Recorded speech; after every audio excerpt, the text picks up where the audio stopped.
سن 1926 میں میں حج ادا کرنے کے بعد فلسطین گیا۔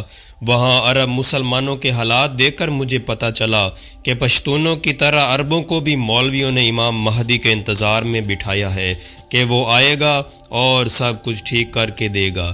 بیت المقدس یروشلم میں میں گھومتا تھا، معلومات لیتا تھا اور ہوٹلوں میں عربوں کے ساتھ فلسطین اور عربوں کے مستقبل پر بحث کرتا تھا۔ ایک دن چند فلسطینیوں سے بحث ہو رہی تھی۔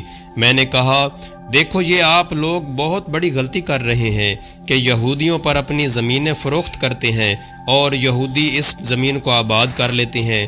یہ کام آپ لوگ خود کیوں نہیں کرتے؟ میں نے یہاں جو زمین آباد دیکھی ہے، جہاں خوبصورت بنگلہ دیکھا ہے، باغیچہ اور پانی کا انتظام ہو، وہ زمین یہودی کی ہوتی ہے، اور جو زمین بنجر ہوتی ہے وہ مسلمان کی ہوتی ہے۔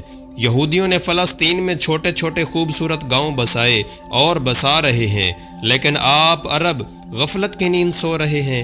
ان میں سے ایک عرب نے کہا، یہ 14ویں صدی آخری صدی ہے، ہم اپنی زمینیں یہودیوں کو اس لیے فروخت کر رہے ہیں کہ اس کے بعد تو امام مہدی آئے گا اور یہ ساری زمینیں دوبارہ مسلمانوں کی ہو جائیں گی۔